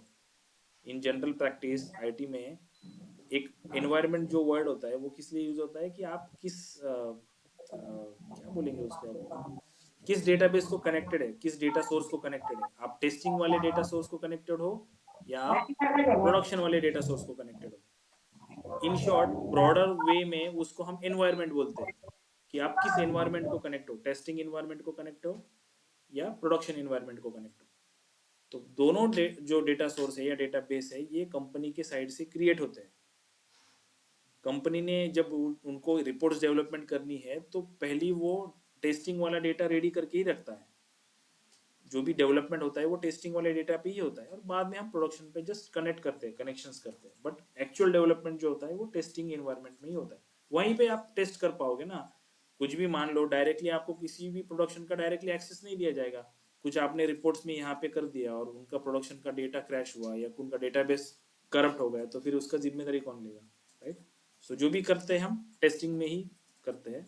वंस रिपोर्ट इज रेडी, पूरा आपने सेटिस्फाइड हो गए रिपोर्ट के साथ, क्लाइंट को दिखाइए, क्लाइंट बोला ओके, सब रिजल्ट मैच हो गए, देन एंड देन ओनली आप उसको डिप्लॉय करते हो प्रोडक्शन। काही edit नाही करू शकत. म्हणजे पूर्ण फायनल झाल्यावरच आपण हा. हा, त्याच्यात- पण प्रोडक्शन मध्ये जर फाटलं काही पण फाटलं इन द सेन्स की काही कुछ गडबड झाली, एरर्स वगैरे आई, हा, कुछ तर प्रॉब्लेम, तुला परत नीट करावं लागतं. हा, मग ते परत आपल्याला बघावं लागतं की काय एरर आहे, कशामुळे झालंय. मोस्टली हे कसं कधी होतं की जसं मी तुम्हाला रिलेशनशिप्स बद्दल सांगितलं की तुम्ही एका टेबलची दुसऱ्या टेबल बरोबर 1 to many रिलेशनशिप्स केलेली आहे. पण कधी कधी त्या टेबल्स मध्ये डुप्लिकेट्स व्हॅल्यू येणार असतात. तुम्ही ज्यावेळेस काम करत होता त्यावेळेस त्या टेबल्स मध्ये युनिक व्हॅल्यू होते, ठीक आहे. पण मग तुम्ही जी रिलेशनशिप बनवलेली असते 1 to many, त्या 1 to many रिलेशनशिपमुळे तो पॉवर बी रिपोर्ट काय करतो की त्या टेबल मध्ये डुप्लिकेट्स व्हॅल्यू अलाव करत नाही. कारण त्याला माहिती आहे की ह्या टेबल्स मध्ये युनिक व्हॅल्यू म्हणून मी 1 to many रिलेशनशिप बनवली. पण त्यामध्ये जर तो डुप्लिकेट्स व्हॅल्यू यायला लागल्या तर तो त्याला रिस्ट्रिक्ट करतो आणि मग तुमच्या रिपोर्ट्सला एरर येते. तुमचं रिपोर्ट फेल होतं की रिफ्रेश होत नाही, रिपोर्ट्स मध्ये आज रिपोर्ट रिफ्रेश नाही झाला, रिपोर्ट्स मध्ये डेटा दिसत नाही, हे सगळं सुरू होतं. मग त्या केसमध्ये तुम्हाला ते फाइंड आउट करावं लागतं की तिथे जी एरर आलेली असते त्या एररनुसार कुठल्या टेबल्स मध्ये रिलेशनशिपचा इश्यू आहे, मग ते तुम्हाला क्लिअर आउट करून तो रिझॉल्व्ह करावा लागतो इश्यू. मग इश्यू रिझॉल्व्ह करायचं म्हणजेच काय करायचं की जे मॉडेल तुम्ही बनवलेले, जी पीबीआयएक्स तुम्ही बनवलेली असते ना, जी तुम्ही पब्लिश केलेली असते, त्याची एक कॉपी तर तुमच्या जवळ असते. मग तुम्ही काय करता, सर्व्हरला कनेक्ट करतात किंवा त्यांच्या जिथे ते एन्व्हायरमेंट असेल तिथे कनेक्ट करता आणि ते मॉडेलमध्ये जी रिलेशनशिप्स आहे ती चेंज करता आणि अगेन एकदा रिफ्रेश वगैरे करून बघता की रिपोर्ट रिफ्रेश होतोय का प्रॉपरली. आता डुप्लिकेट्स डेटा आल्यानंतर परत पब्लिश करून टाकता. Issue resolve. चेंज कसं करता म्हणजे हे त्यांचा डमी डेटा आहे त्याच्यावर सगळं करून बघितलं रिपोर्ट वगैरे आणि त्याच्यात आपल्या प्रोडक्शन डेटावर करायचं. हे बघा. सगळं परत तसंच करायचं प्रोडक्शन पहिल्यापासून जसं. नाही, पहिल्यापासून नाही. त्यावेळेस तुला फक्त त्याच्यामध्ये काय डिस्क्रिपन्सीज आहेत ना ते तुला आयडेंटिफाय करायला लागतं. आता टेस्टिंगसाठी मी जसं सांगितलं की टेस्टिंगच्या एन्व्हायरमेंटला तुम्ही एसक्यूएल सर्व्हरवरच तुमचा डेटा असं कन्सिडर करून चला. तिथेच 2 एन्व्हायरमेंट आहेत, एक टेस्टिंग एक प्रोडक्शन. फर्स्टली तुम्ही टेस्टिंगला कनेक्ट होता, तुम्ही सगळं डेव्हलपमेंट वगैरे केले. आता तुम्हाला प्रोडक्शनला कनेक्ट व्हायचं. मग हे जे कनेक्शन स्विच जे असतं ना ते कसं करता तुम्ही की प्रत्येक रिपोर्ट्स मध्ये हे जे दिसतं ना इथं ट्रान्सफॉर्म डेटाच्या अंदर वगैरे डेटा सोर्स सेटिंग्स, हे डेटा सोर्स सेटिंग्स मध्ये जाता तुम्ही आणि तो जो तुम्ही इनिशियली जे क्रेडेन्शियल्स वापरलेले असतात ना, इथे तुम्हाला दिसतं की एसक्यूएल सर्व्हरचं मी हे क्रेडेन्शियल वापरले. मग ते क्रेडेन्शियलला मी एडिट करतो, एडिट परमिशन्स. तिथे मी जाऊन ते क्रेडेन्शियल्स जे मी डेटाबेस आणि क्रेडेन्शियल्स जे पास केलं होतं टेस्टिंगचं त्याच्याऐवजी मी प्रोडक्शनचं पास करतो तिथे. इन शॉर्ट मी या सोर्स मधनं डेटा घेत होतो तर मी आता ह्या सोर्स मधनं घेत नाही, ऍक्च्युअल प्रोडक्शनच्या सोर्स मधनं डेटा घेतो. सो तुमचा रिपोर्ट तसं मॉडेल तसंच राहणार, फक्त त्याच्यामधला जो डेटा आहे तो चेंज होणार. मग दोन्ही डेटामध्ये सगळं सेम पाहिजे ना, कॉलम नेम वगैरे ते सगळं. मग तो तर डाटा टेस्टिंग मध्ये तोच डाटा दिलेला असतो ना तुम्हाला. म्हणजे ते real time मध्ये तुला कळून जाईल एवढं पूर्ण कळून. ठीक है. ये कैसा कि जब आप एक्चुअली काम करना शुरू करोगे ना कंपनी में, तब ये कंसेप्ट जब आप सामने देखोगे तब और क्लियर हो जाएगा. ठीक है ना. अभी मैं कितना भी समझाऊं आपको तो वो इधर से ही बाउंसर ही जाएगा. सर्वर पे कनेक्ट करेंगे अपनी. कौन से सर्वर करेंगे? एनएमडी का सर्वर है? कौन सा सर्वर है एनएमडी का? सर्वर में दूंगा ना लास्ट में हमारा आईपी एड्रेस. डेटा अरे ठीक है. प्रैक्टिस याद रखो बस कि तुम लोग को यूएटी में काम करना है. सर ते डेव्हलपर एरिया का असतो सर मग? काय म्हणतात ना सर डेव्हलपर म्हणून जॉबला म्हणजे सॉफ्टवेअर डेव्हलपर म्हणून आहे म्हणतात असं म्हणतात ना, म्हणजे त्यांचं काय काम असतं डेव्हलपमेंट डिपार्टमेंट मध्ये? त्यात खूप काय ती एक ब्रॉडर कन्सेप्ट आहे डेव्हलपर सॉफ्टवेअर डेव्हलपर जो असतो ना तो असं एका टूलवर किंवा एका लँग्वेजवर काम करत नाही डेव्हलपर एक मोठी एक एक बड़ी पोस्ट होती है मतलब बड़ी मतलब उसमें वास्ट एकदम एरिया आता है उसका हम इसे पर्टिकुलर वे में नहीं बोल सकते जैसे मैं अभी हम पावर बीआई में काम कर रहे हैं तो power BI consultant power BI developer ये ऐसी जॉब प्रोफाइल्स होती है सॉफ्टवेयर डेवलपर एक ऐसी जॉब प्रोफाइल होती है कि जिनको मल्टीपल टेक्नोलॉजीज का नॉलेज होता है जैसे मैं बोल सकूं कि कैसे मैं समझाऊं कि बैकएंड पे जैसे आपको मल्टीपल लैंग्वेज आती है राइट पाइथन है जावास्क्रिप्ट है तो वो जो डेवलपर्स होते हैं वो किसी को जावा आती होगी किसी को पाइथन आती होगी किसी को और कोई लैंग्वेज आती होगी हाँ जो भी है किसी को सारी आती होगी तो ये सारे सारे लोगों को हम सॉफ्टवेयर डेवलपर ही बोलेंगे कि ये किसी एक सॉफ्टवेयर के लिए मतलब एक सॉफ्टवेयर है उस सॉफ्टवेयर के बैकएंड में काम कर रहे हैं सारे टू इम्प्रूव दैट सॉफ्टवेयर और दैट एप्लीकेशन उन सभी लोगों को हम सॉफ्टवेयर डेवलपर ही बोलेंगे किसी को हम फिर अगेन उसमें फिर टेस्टर है बहुत सारी वो अंदर डिटेल्स में है बट उतनी ब्रॉडर कंसेप्ट में मत जाओ अब जो पढ़ रहे हो उसके रिगार्डिंग बस थोड़ा सा पहले सिलेबस कंप्लीट करते हैं फिर हम उसके बारे में बाद में बात करेंगे कि कौन सी पोस्ट है फिर कैसे उसमें क्या काम होता है उसमें थोड़ा सा बाद में देखेंगे पहले सिलेबस कंप्लीट कर लेते हैं ठीक है तो अभी जैसे मैं रिलेशनशिप्स बनानी है अभी हम रिलेशनशिप्स बना लेते हैं थोड़ा इसमें पहले रिलेशनशिप बनाओ कस्टमर की सेल्स फैक्ट की टेबल के साथ आपका रिलेशनशिप में यूज होगा कस्टमर की और कैलेंडर की जो डेट है उसको कनेक्ट करो ऑर्डर डेट से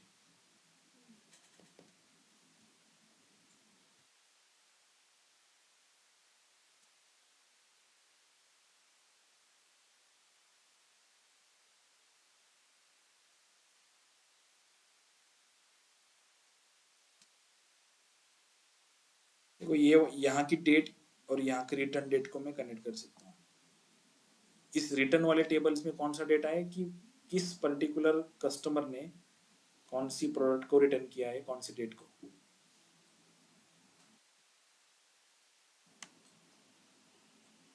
ये भी एक ट्रांजैक्शन ही टेबल है रिटर्न टेबल राइट इसमें भी डुप्लीकेट्स है अगर मैं रिटर्न के टेबल को देखूं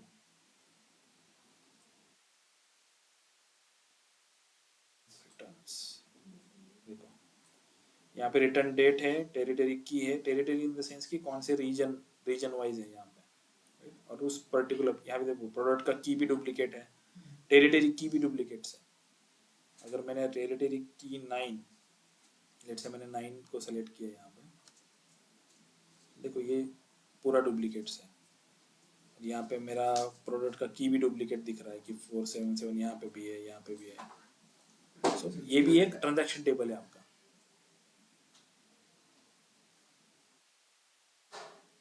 और दो ट्रांजैक्शन टेबल जो होते हैं ये और ये डायरेक्टली कनेक्ट नहीं होते एक दूसरे को अगर मैंने प्रोडक्ट की को इस प्रोडक्ट की से कनेक्ट किया देखो अगर मैंने ये रिलेशनशिप जो बनाई ना इसको मैंने अगर रिमूव कर दिया वो मैं भी बताता हूँ लेट्स से कि अभी ये रिलेशनशिप है और मैंने अभी ट्राई किया इसको और इसके साथ कनेक्ट करने का क्या बोलता है कि this relationship has cardinality many to many ये मेनी टू मेनी रिलेशनशिप बन रही है ऑलवेज जब भी मेनी टू मेनी रिलेशनशिप बनेगी तो वो आपको ऐसा पॉपअप पहले बताएगा कि इन दो टेबल में मेनी टू मेनी बन रही है स्टिल आपको वो उसको बनाना है कि नहीं बनाना रिक्वायरमेंट है तो ही बनाने का नहीं तो नहीं बनाने का कॉम्प्लेक्सिटी आपकी मॉडल की है उसके हिसाब से mostly many to many relationships हम अवॉइड करते हैं हम अगर ज़रूरत है हमें बनाना ही है तो हम क्या करते हैं कि दोनों में एक ब्रिज टेबल बनाते हैं जो लेट्स से कि यहाँ पे प्रोडक्ट की है बराबर तो मैं यहाँ पे एक टेबल बनाऊंगा जिसमें सारे यूनिक प्रोडक्ट की रहेंगी बस तो मैं उस प्रोडक्ट की को इसको कनेक्ट करूंगा और उसी प्रोडक्ट की को इसको कनेक्ट करूंगा इन शॉर्ट एक डायमेंशन टेबल है उनको मल्टीपल फैक्ट टेबल्स को कनेक्ट करूंगा one to many instead of creating direct many to many relationship indirect connect हो जाएंगे so many to many relationships को हैंडल कैसे करते हैं तो मैं एक ब्रिज टेबल बनाऊंगा उस ब्रिज टेबल के through one to many relationships में बोथ द ट्रांजैक्शन टेबल्स को मैं कनेक्ट करूंगा. तो जर रिक्वायरमेंट असेल तसं तर मग ब्रिज टेबल आपण स्वतःच बनवतो. आपण स्वतःच बनवतो. ठीक है. और यहाँ पे देखो अभी फिलहाल ये रिलेशनशिप्स इनएक्टिव है. अगर मैंने इसको एक्टिव किया ना तो यहाँ पे मुझे अलाउ नहीं कर रहा है. क्यों नहीं अलाउ कर रहा है? वो बोल रहा है कि ये जो कैलेंडर डिम है इसकी ऑलरेडी रिटर्न्स के साथ एक रिलेशनशिप है. अगर आपने ये रिलेशनशिप बनाई तो ये रिलेशनशिप एक सर्कुलर डिपेंडेंसी क्रिएट करेगी. क्योंकि यहाँ से अगर मैं इसको इससे कनेक्ट करता हूँ तो ये ऑलरेडी कैलेंडर डिम इसको कनेक्टेड है, ये कैलेंडर डिम इसको कनेक्टेड है और ये दोनों कनेक्ट हो जाएंगे तो ये एक सर्कुलर यहाँ पे फिल्टर घूमता रह जाएगा. ये फिल्टर यहाँ से यहाँ पास होगा, ये या यहाँ से यहाँ पास होगा तो उसको पता नहीं चलेगा कि मूव कैसे करना है. सो ये बिकॉज ऑफ दिस हमें क्या करना पड़ेगा, पहले ये वन टू मेनी या ये वाली रिलेशनशिप डिलीट करनी पड़ेगी. Then and then only many to many possible हो पाएगी.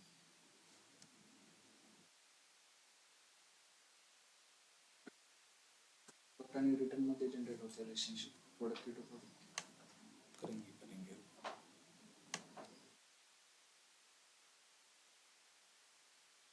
ठीक है, ये बन गई. अभी देखो यहाँ पे और एक टेबल किधर है अपना प्रोडक्ट कैटेगरीज का. आहे ना सर खाली मेरा टेबल किधर, खाली नीचे है क्या? मैं सोचो कि टेबल कहाँ गए. सर टेरिटरी पण गरजेचं आहे का? हो, आता हा टेरिटरीचा टेबल आहे. याची आपण रिलेशनशिप या फॅक्ट टेबलला करू शकतो कारण टेरिटरीचं डायमेन्शन टेबल आहे आणि फॅक्ट टेबल्स मध्ये पण टेरिटरी की आहे. तो सेल्स टेरिटरी की आणि टेरिटरी की हे कनेक्ट करू शकतो आपण dimension table to fact table. एवढ्या रिलेशनशिप्स आपण बनवते ह्या सगळ्या वन टू मेनी रिलेशनशिप्स बनतात जर तुम्ही ऑब्झर्व केलं तर.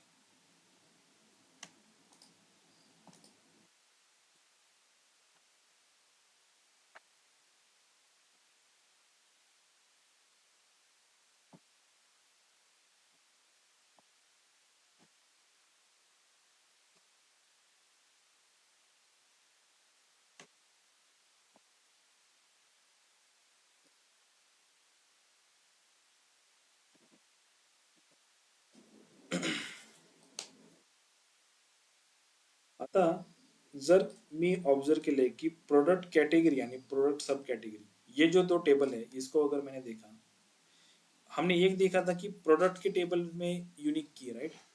हर एक के लिए एक अलग सी इंफॉर्मेशन मतलब एक सिंगल रो है यहाँ पे.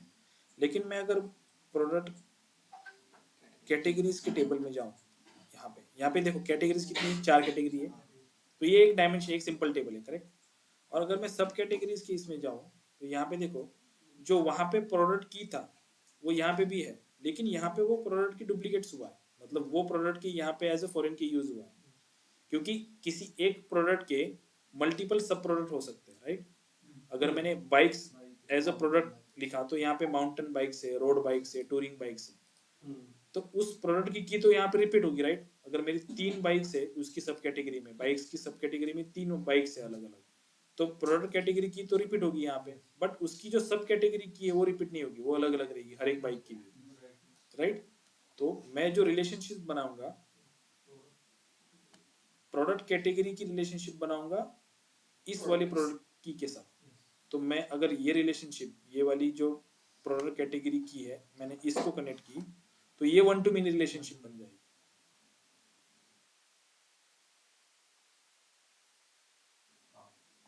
राइट.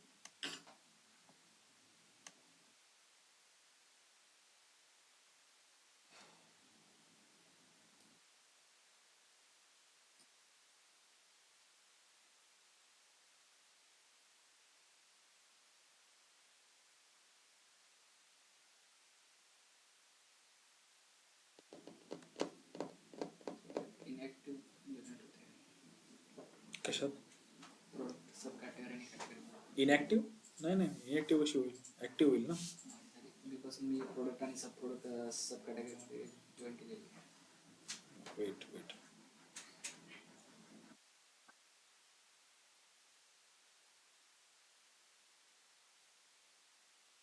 प्रोडक्ट सब कॅटेगरी आणि प्रोडक्ट कॅटेगरी याच्यामध्ये आपण आता रिलेशनशिप बनवली बरोबर. आता प्रोडक्ट आणि प्रोडक्ट सब कॅटेगरी याच्यामध्ये रिलेशनशिप आहे का बघा. प्रोडक्ट आणि प्रोडक्ट सब कॅटेगरी. प्रोडक्ट आणि प्रोडक्ट सब कॅटेगरी.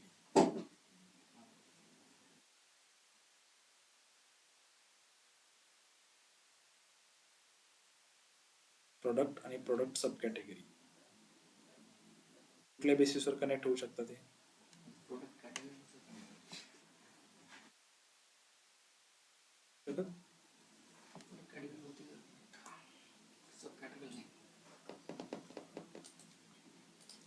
आता हा प्रोडक्ट सब कॅटेगरीचा जो टेबल आहे याच्यामध्ये युनिक काय आहे आणि प्रोडक्टच्या टेबल मध्ये प्रोडक्ट की पण प्रोडक्ट सब कॅटेगरी की पण आहे ना त्याच्यात.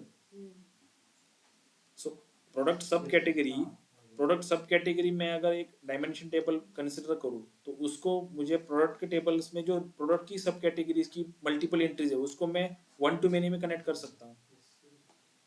प्रोडक्ट की आणि प्रोडक्ट सब कैटेगरी. प्रोडक्ट सब कैटेगरी की आणि प्रोडक्ट सब कैटेगरी की. हाँ ते होऊ शकतं. सो ये 1 to many रिलेशनशिप बन जाएगी. तो तुमने प्रोडक्ट कैटेगरी की को कनेक्ट किया होगा. नाही प्रोडक्ट सब कैटेगरीला केलं. प्रोडक्ट आणि प्रोडक्ट सब कॅटेगरी मध्ये गेला ना तेव्हा 1 to 1 होतं. अरे इथं कळतंय ना. हा कारण प्रोडक्ट कैटेगरी की इथे पण युनिक आहे आणि इथे पण युनिक राहील ना. त्याच्यामुळे ते 1 to 1 होतं. आपल्याला प्रोडक्ट सब कैटेगरी यूज करायचं. तुझ्या तिथं काय आलं?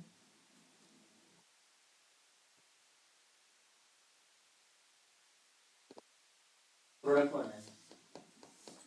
प्रोडक्ट सब कॅटेगरी हा आता मी सब कॅटेगरीमध्ये गेलो.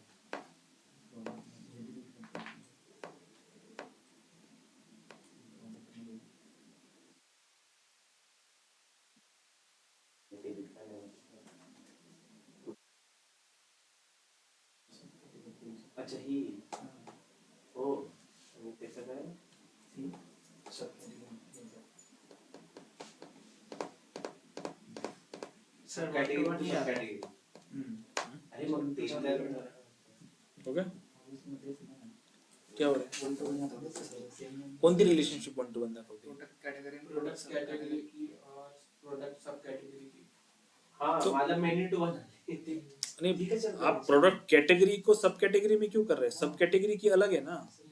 एक प्रोडक्ट है मान लो कि मैंने उसको 1 नंबर दिया हुआ और उस प्रोडक्ट की जो सब कैटेगरीज है मान लो कि बाइक्स एक प्रोडक्ट है जिसको 1 नंबर है. उस बाइक के 3 सब कैटेगरी है.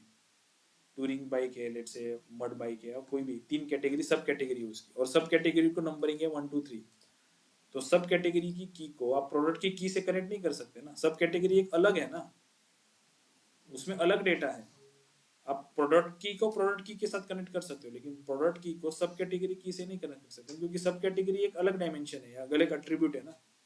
प्रोडक्ट की से प्रोडक्ट की ये सब मैंने 1 to 1 होतं. प्रोडक्ट सब कैटेगरी की टू प्रोडक्ट सब कैटेगरी टी. क्योंकि प्रोडक्ट सब कैटेगरी के टेबल्स में प्रोडक्ट सब कैटेगरी में यूनिक वैल्यूज है क्योंकि वहां पे 1 2 3 4 जो आपको दिख रहा है कि हर एक सब कैटेगरी की एक यूनिक आईडी है. तो प्रोडक्ट सब कैटेगरी की उस टेबल में एज अ प्राइमरी की काम कर रही है लेकिन वही सब कैटेगरी की प्रोडक्ट के टेबल में एज अ फॉरेन की काम कर रही है क्योंकि प्रोडक्ट के टेबल में उस प्रोडक्ट के रिलेटेड एक तो इंफॉर्मेशन है बट हो सकता है कि एक प्रोडक्ट की मल्टीपल सब कैटेगरीज हो तो वो प्रोडक्ट जो है वो आपको सब कैटेगरी की जो है वो वहां पे रिपीट हो रही है. मैंने डेटा में देखा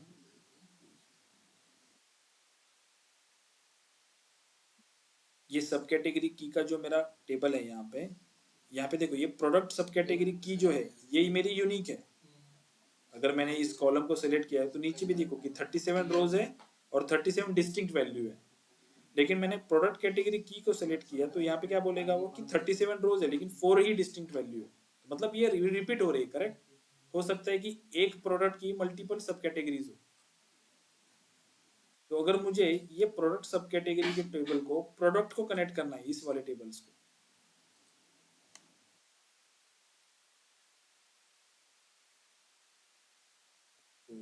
प्रोडक्ट सब कैटेगरी की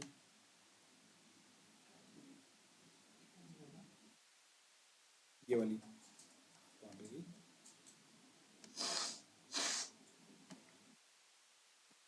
ये प्रोडक्ट सब कैटेगरी की, यहाँ पे देखो इस पर्टिकुलर प्रोडक्ट की के लिए, जैसे ये प्रोडक्ट है 214 और 215, इसके लिए सब कैटेगरी का नंबर सेम ही है,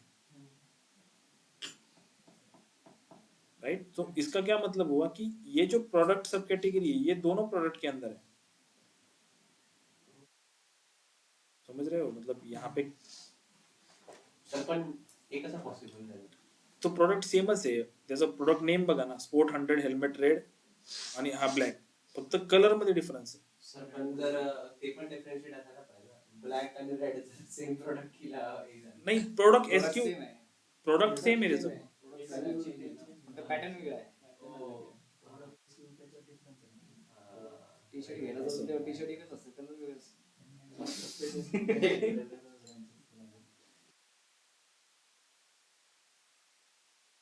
प्रोडक्ट सब कैटेगरी की में 31 नंबर स्पोर्ट 100 हेलमेट को है, बट उसकी जो रेड ब्लैक ब्लू जो है उसके लिए प्रोडक्ट की दी हुई है, प्रोडक्ट की के साथ डिफरेंशिएट किया हुआ है उसको.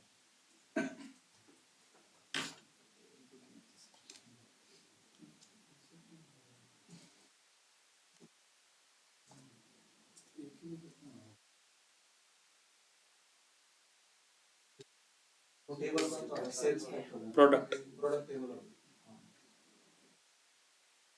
हमने कशाला सेल्सला करून बघ ना काय होतंय, कुठल्या बेसिस प्रोडक्ट कीच्या बेसिसवर कनेक्ट करशील ना, रिलेशनशिप क्रिएट करून बघ काय रिलेशनशिप बनते.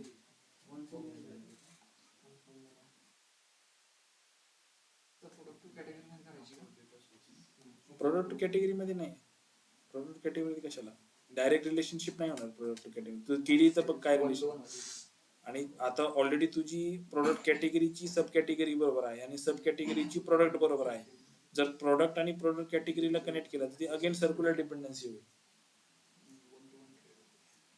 कुठल्याही आता लेट्स से माझ्याकडे जर प्रोडक्ट माझ्याकडे सपोज 100 प्रोडक्ट आहे, त्या 100 प्रोडक्ट बद्दल इन्फॉर्मेशन माझी प्रोडक्टच्या टेबलमध्ये लेट्स से, बरोबर, आणि माझ्याकडे प्रोडक्टची कॅटेगरी आणि सब कॅटेगरीचे टेबल्स आहेत. प्रोडक्ट कॅटेगरी माझ्याकडे 4च आहेत फक्त. लेट्स से आपल्याकडे ज्या प्रोडक्ट कॅटेगरी आहेत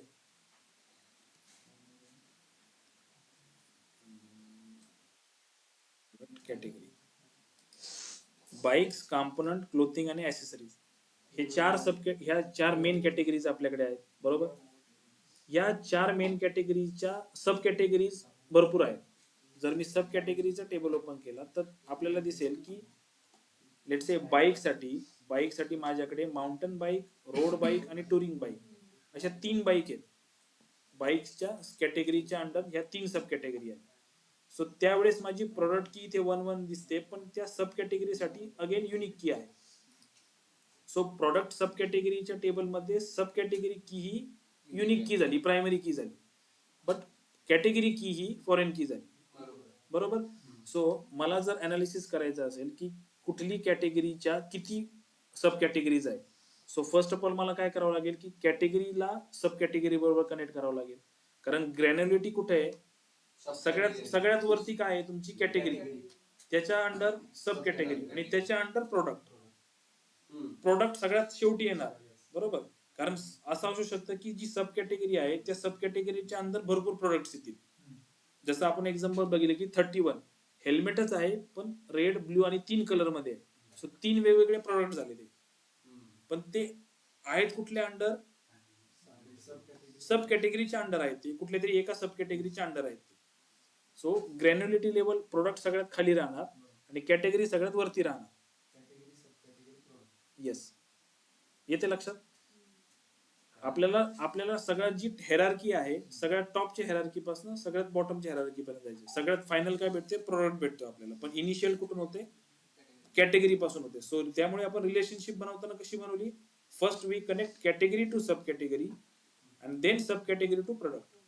आपण टॉपच्या हेरारकी पासून फायनल हेरारकी, लास्ट हेरारकी पर्यंत आलो. हे लॉजिक समजते.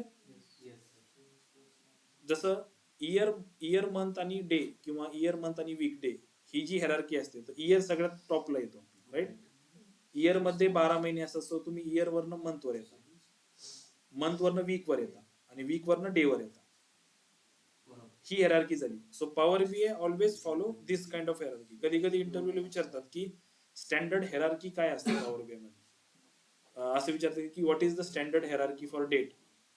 आपण त्याच्यावर काम केलेलं असतं पण आपण त्याच्याकडे एवढं बारकाईने लक्ष देत नाही की ती हेरारकी कुठल्या रँकनी कुठल्या वेने तिथे मेन्शन असते. जर मी इथे बघितलं आपल्या डेटा व्ह्यू मध्ये जाऊन जर तुम्ही चेक केलं इथे हा कॅलेंडर दिन दिसतोय आपला, याला मी जर एक्सपांड केलं तर हे डेट दिसते का, याला एक्सपांड करा इथे बघा इथे डेट हेरारकी दिसते मला, त्याला एक्सपांड केलं इथे बघा इयर क्वार्टर मंथ आणि डे या फॉर्मॅट मध्ये आपल्याला आपला डेटा स्टोअर होत असतो हेरारकी मध्ये. म्हणजे सगळ्यात टॉपची जी हेरारकी असते ती वरती आणि नंतर ग्रॅन्युलरिटी लेवलला सगळ्यात लोएस्ट हेरारकीला इयर क्वार्टर मंथ आणि डे.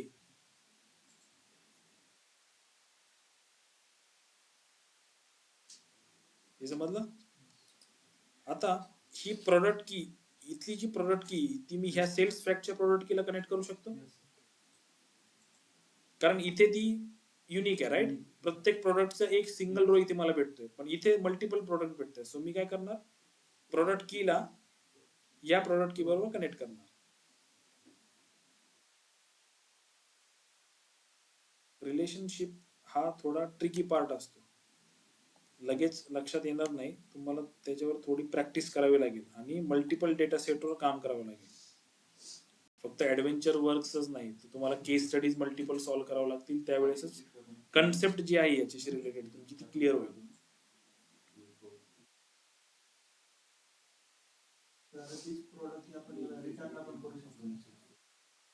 हो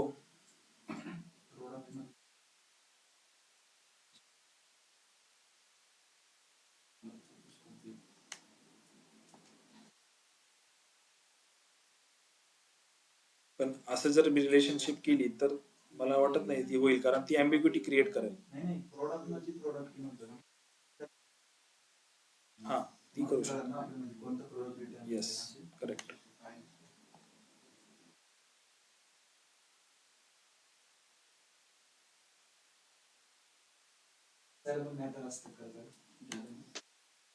हे आपल्या अंडरस्टँडिंग साठी असतं की फिल्ट्रेशन कसं पास होते. तुम्ही जेवढं प्रॉपरली त्याला अरेंज कराल तेवढे तुम्हाला अंडरस्टँड होते ते प्रॉपरली की कुठला टेबल कशाला फिल्टर करतो. ओके.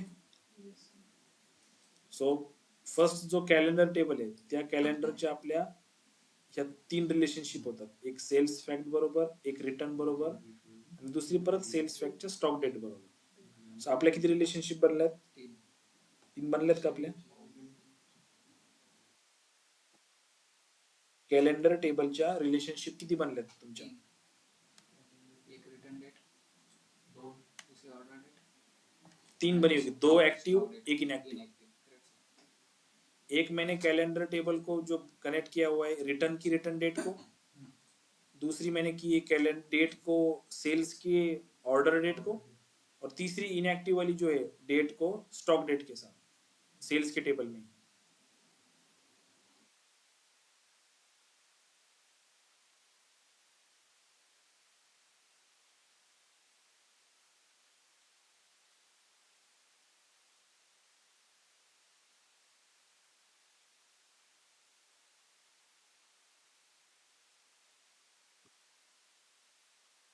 तीन बन गई. देन प्रोडक्ट का जो टेबल है आपका प्रोडक्ट उसकी 2 बनी होगी, एक सेल्स के साथ एक रिटर्न के साथ. बराबर. प्रोडक्ट के टेबल की रिलेशनशिप आपकी एक सेल्स के साथ बनी होगी सेल्स फैक्ट के साथ, दूसरी बनी होगी रिटर्न के साथ रिटर्न फैक्ट के साथ. दोनों में ही प्रोडक्ट की यूज हुई है.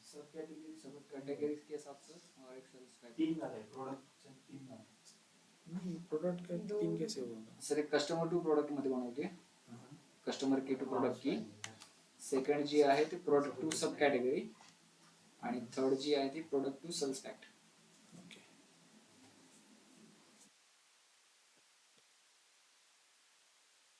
तो सेल्स फॅक्ट मध्ये एक इनॅक्टिव्ह झालेली आहे.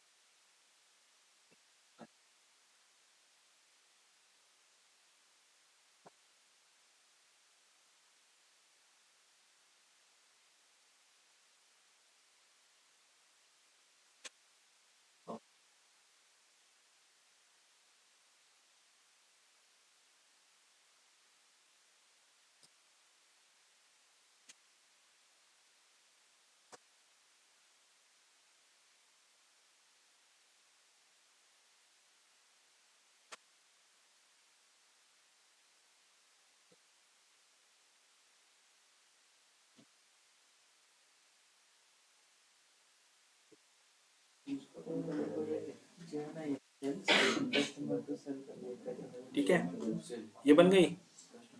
आता प्रोडक्ट कॅटेगरीचा जो टेबल होता त्याची रिलेशनशिप कशाशी बनलेली तुमची? प्रोडक्ट कॅटेगरी, प्रोडक्ट सब कॅटेगरी.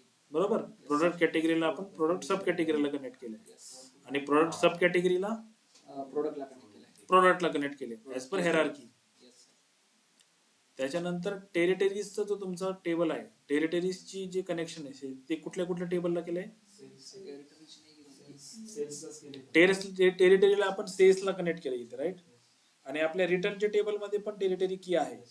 सो आपल्याला हे कळेल की कुठल्या रिजन मध्ये रिटर्न झालेला आहे. जसं आपण हे अनालाइज करतोय की कुठल्या रिजन मध्ये किती सेल झालाय सेल्स फॅक्टला कनेक्ट करून, तसंच कुठल्या रिजन मधनं किती रिटर्न आलंय हे आपण रिटर्नच्या टेबलला कनेक्ट करून करू शकतो.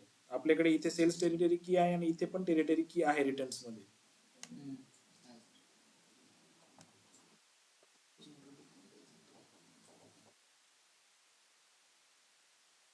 त्यामुळे टेरिटरी मध्ये करता येईल. आपण केलंच आहे. टेरिटरीचं सेल्स फॅक्ट आणि रिटर्न दोन टेरिटरी दोनच होतील ते. ते 3 मिनिट करून घेतो.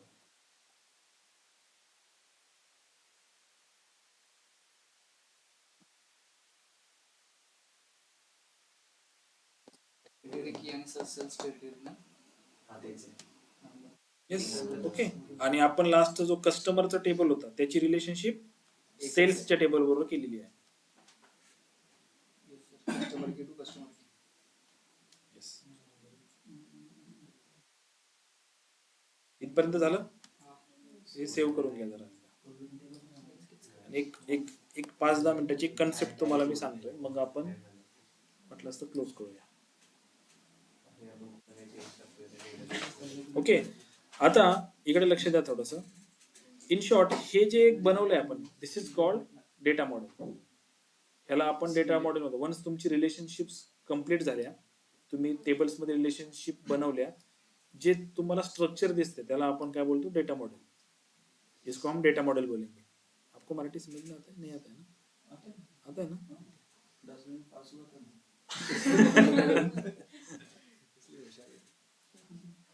अच्छा, ठीक है.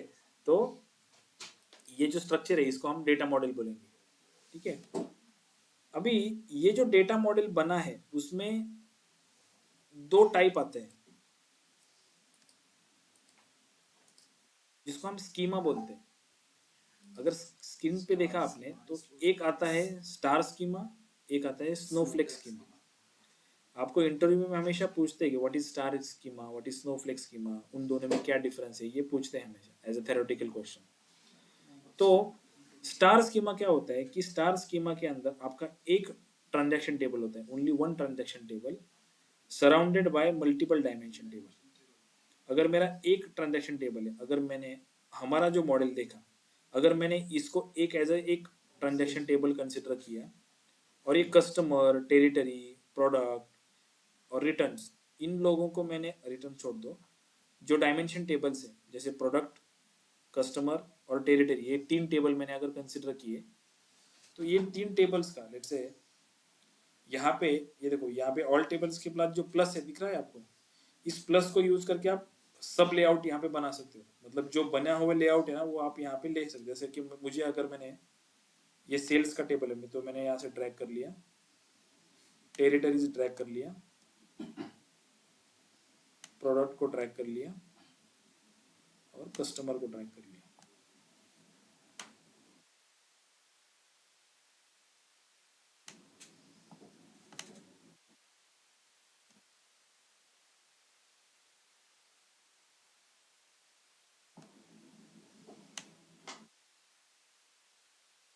ये क्या हुआ, एक मेरा ट्रांजैक्शन टेबल हुआ surrounded by multiple dimension table.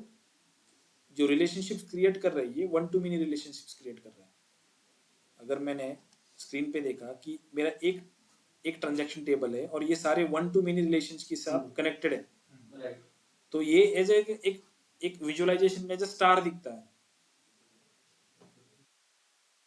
ठीक है, तो ये इसलिए हम इसको क्या बोलते हैं, स्टार स्कीमा बोलते हैं। लेकिन स्टार स्कीमा में इंपॉर्टेंट चीज क्या है कि वहां पे एक डायमेंशन टेबल, एक ट्रांजैक्शन टेबल होता है, एक ही ट्रांजैक्शन टेबल रहेगा स्टार स्कीमा में आपका, और surrounded by multiple dimension table. कभी कभी ये भी पूछता है कि स्टार स्कीमा में कितने ट्रांजैक्शन टेबल रहेंगे।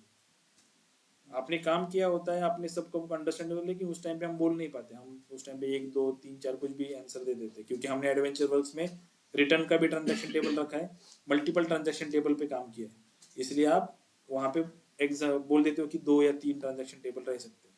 बट वैसा नहीं, स्टार स्कीमा में always having one transaction table. But sir इसका ड्रॉबैक है, बट इसी को तो प्रेफर किया जाता है।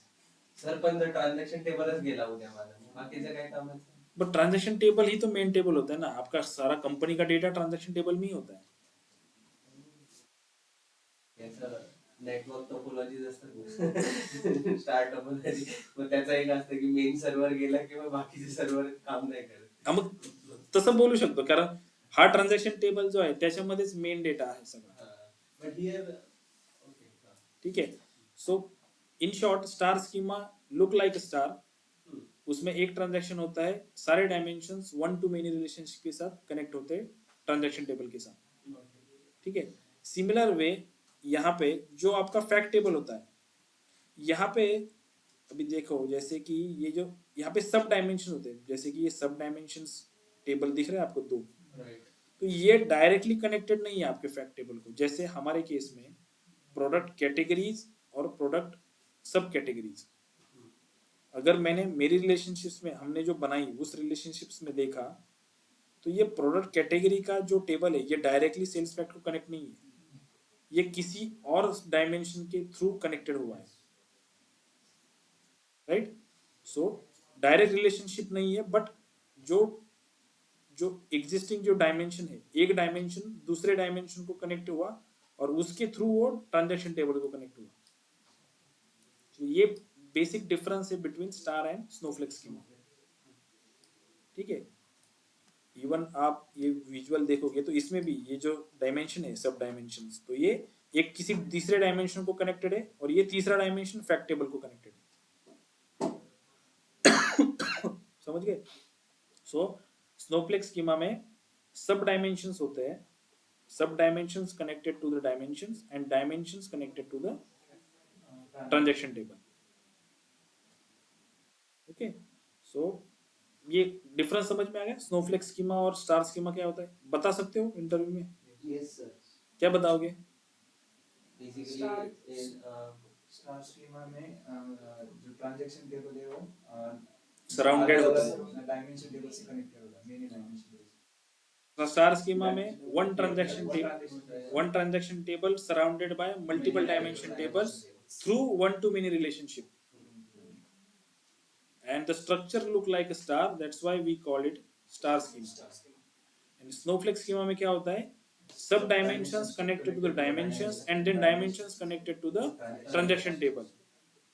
So there is indirect relationship between sub dimension to the transaction table, that's why we called it as a snowflake schema. हमने जो क्रिएट किया वो कौन सा है, हमने जो अभी किया वो कौन सा स्कीमा है? स्नोफ्लेक है ना, उसमें एक इनडायरेक्ट रिलेशन भी है ना। ये स्नोफ्लेक स्कीमा है ना, प्रोडक्ट कैटेगरी और सब कैटेगरी, ये डायमेंशन जो है इनडायरेक्टली सेल्स फैक्ट को कनेक्टेड है, करेक्ट? तो ये स्नोफ्लेक स्कीमा है। स्टार एकदम इजी रहेगा, जैसे मैंने ये लेआउट 1 में दिखाया आपको कि एक ट्रांजैक्शन टेबल रहेगा, मल्टीपल डायमेंशन टेबल उसको वन टू मेनी में सिंपली कनेक्टेड रहेंगे बस। But in power BI we generally prefer star schema. But star schema जो लकी है उसको स्टार स्कीमा मिल जाता है, बट सबको स्नोफ्लेक ही मिलता है। मोस्टली तर 99% स्नोफ्लेक्स हाँ स्नोफ्लेक ही होता है, बट अगर आप लकी हो तो मिल जाएगा स्टार आपको। I don't think e-commerce website ला तर compulsory snowflake च येत असेल. ये स्नोफ्लेक ही होता है मोस्टली, ठीक है ना, क्योंकि स्नोफ्लेक स्कीमा में जो हम बोलते हैं ना कि डेटा की जो फ्लेक्सिबिलिटी है वो ज्यादा मिलती है कस्टमर को, तो मोस्टली उनका जो स्ट्रक्चर होता है वो वैसे ही होता है। जास्त डिटेल मध्ये असतं. बड़ी कंपनी रहेगी तो बहुत सारी कैटेगरीज सब कैटेगरीज ये सारा होता है ना, अगर सेल्स के थ्रू हम अगर सोचे तो। So sir, basically this is Snowflake. Yes. म्हणजे Snowflake एक लँग्वेज पण आहे ना.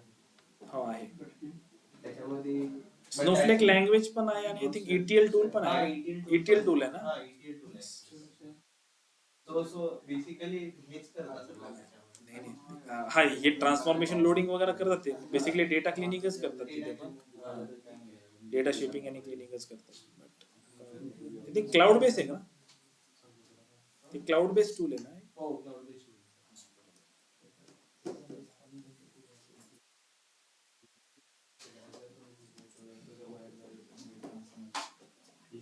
ठीक है, सो ये स्ट्रक्चर सेव करके रख लो, हम कल रिपोर्टिंग स्टार्ट करेंगे, एक्चुअल्स रिपोर्ट बनाना,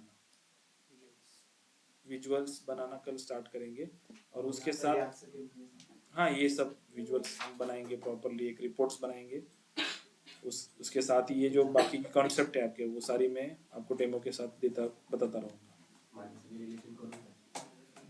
ठीक है। बट रिलेशनशिप जो हमने आज बनाई उसको आज वापस से रिपीट करो, कौन सी की किसको कनेक्ट की है, क्यों की है, ये थोड़ा सा एनालाइज करने की कोशिश करो, नहीं समझ में आए तो कल हम वापस रिवाइज करेंगे उसको, ठीक है। अरे तो आप कर लोगे ना, वीडियो देख के कर ना सकते हो, अपने दिमाग में छप है ना। हेलो सर हां येस सर ये मेजर आणि क्विक मेजर आणि डेटावर हे काय सर पुढे लेक्चर मध्ये आहे काय, नाही तर नाही अजून काय पण